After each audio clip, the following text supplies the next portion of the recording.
Hey guys, welcome back. I've decided that I might as well make a tutorial for how I paint my Nurgle demons. And while painting my demon prince's skin, I've decided to start recording. So unfortunately, I already did the first step. It's using the GW contrast paint Gut Ripper Flesh, and all you have to do is apply it to all the skin area. Try to be neat with it. One coat is all you need for this step. Once that's dry, we're going to grab Militar Green from GW, and you're also going to add a little bit of Lamium Medium or any other contrast medium if you have it on hand. And you're going to just simply apply this to any of the shadow areas slash textured areas. This step is entirely up to you. You don't have to kind of follow a step-by-step guide. It's entirely up to the model you're painting. Some Nurgle demons have a lot more texture, so you're going to focus in on those regions.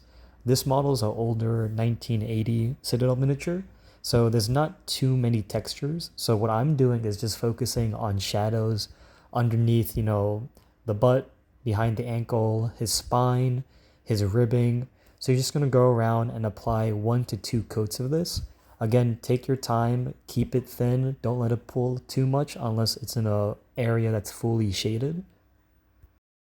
So this is what the model will look like after it has about 2 coats of the Militar Green just focused into the shadows. Moving along, we're going to grab Creed Camo from Citadel. And again, you're going to put a little bit of medium just to thin it out slightly. And for this one, we're going to really focus it on, again, the areas that you put the Militarum Green previously.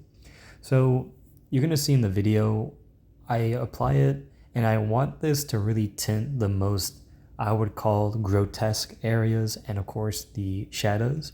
So for example, his really enlarged foot, I guess it's like an elephant leg, right?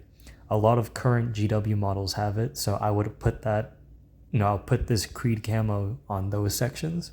Under the belly, under the big folds, anywhere that you just want to basically pop. You can tell from the video, this green has a very rich color. It's rich in saturation. I do like it. So you're going to see, I'm very liberal with this paint. Apply it everywhere you want. And this is where I'm going to kind of reiterate and sound like a broken recorder. Have fun with it. This step, you want the model to pop with color, so you want to play around with it. So wherever you think visually looks interesting, just throw it on. I guess if you do need some sort of guide, again, the shadows under folds, but sometimes even on a flat surface that's exposed to the sun, if you think it'll look interesting, I highly recommend you just throw it on just to add color, because when we get to the later steps, it's going to help pop out the highlights. So this is about 2 coats of the Creed Camo, and already you can see the model pop. There's a lot more, I would say, distinction in the model, especially because he's so heavily textured. So this is what you're trying to aim for. After that, we're going to grab Pox Walker from GW, and for this step, I only will put 1 coat on. To be quite frank, you use this shade for random parts of the model. So for this model in particular, I am putting it on his elephant foot, and I believe I focus it more towards his limbs. From my Nurgle scheme, I usually use this for the Beast of Nurgle and their slug skin, but to tie it with the army, I usually just throw this onto, I guess, their feet and hands. Again, this can be used for any section of your Nurgle models. It just adds more, this teal-ish color, which I do like. So my advice is the rule of cool. Throw it where you think it'll add some cool colors. So sorry for the bad advice there, but this stage you can honestly ignore it if you want to. I just do it because my whole army has it. So yeah. On to the next step, we're gonna grab Secondon Scale Green from Citadel, and we're gonna make it into almost like a shade with some medium and water. The mix consistency should be like milky. As long as you have that, you're good to go. And you're just gonna apply this again to all the shadow areas. This step is quite important to my scheme. When we highlight up to pallid witch flesh, this I guess this like teal color is a nice contrast to the almost white or off-white color. So I really like it. If you like the model before this step, you can just move forward. But for my Nurgle scheme, I think this blue color adds a lot more interest to the heavily green Nurgle models. So take your time with this step. Don't let it get so thick where it covers everything.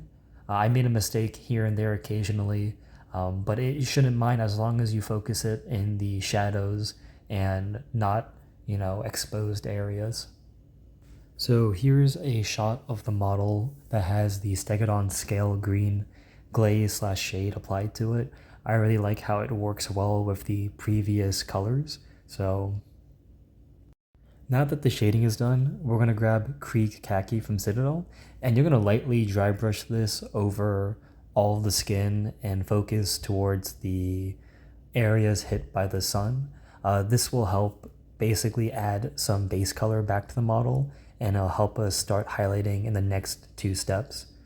So again, don't have to be so careful with this, as most Nurgle models have a lot of texture, so this should be very therapeutic and no stress in it. I'm even using an old Citadel dry brush. I know everyone loves to use the new makeup ones, so just grab any old brush and have fun dry brushing the model. If you really want, you can stop at this stage, but after this step, we have two final highlights that will be traditional highlighting and not dry brushing. So here's the model once we have the dry brush step established. You can see all of the texture really popping off now. For the first highlight, we will grab Deepkin Flesh from GW, and this will be a traditional highlight. Now this is where it probably will look weird to some people, but I highlight very boldly. So instead of adding layers and glazes to build it up, I literally find any raised areas and I just start making kind of big highlights. Certain parts of the model, if there's no texture, I'll manually add random lines that mimic maybe fat folds just to give the model more texture. So for example, this leg, you can just see I seriously just throw on, semi-clean lines. They don't have to be the most beautiful lines, as we do have one more highlight step next. But for this stage, play some music you like and take your time. This is probably the most time-consuming portion of the paint job. But again, be very liberal with it, have fun with it. You can even create lines like I mentioned previously. Just find, get into like a groove, and once you're in it, you can zone out and it won't feel so daunting. But after this step, we're just one more highlight away from the Nurgle skin being completed.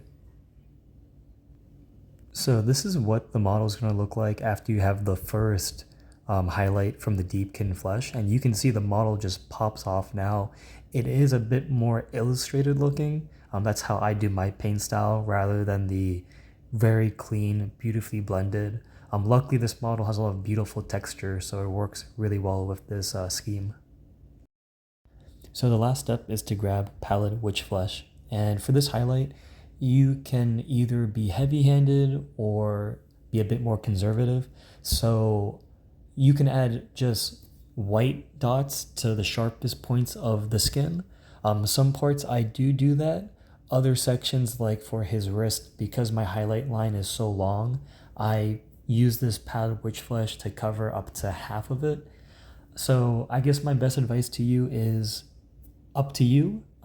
If you want it to be very subtle, just put some, reflective white dot lines everywhere. If you feel more inclined for a near white skin highlight, be more aggressive with it. Again, enjoy it. It's really therapeutic. It's very peaceful, and honestly requires very little skill beside having basic brush control, because we're literally just drawing lines over other lines. So